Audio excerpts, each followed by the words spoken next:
Hello and good evening. I'm Jerry Ferry. And I am Terry Merry, and welcome to the 6 o'clock-ish news.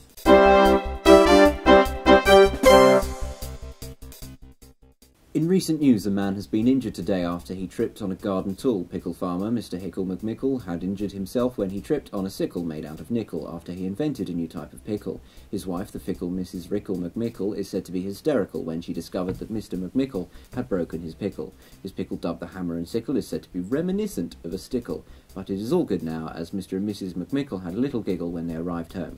It is said that Mrs. Rickle McMickle went to tickle Hickle McMickle's pickle. Now we join Terry Merry for the weather. Thank you, Joe.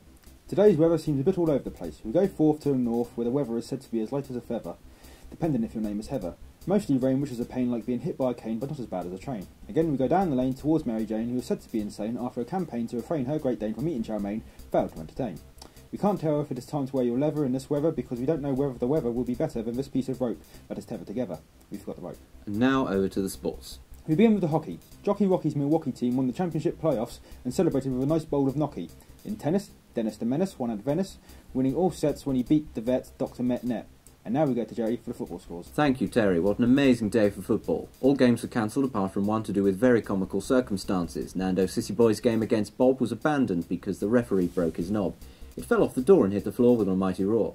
City Hall vs St. Peter and Paul was also abandoned due to the capital of Nepal being unable to create an abdominal wall.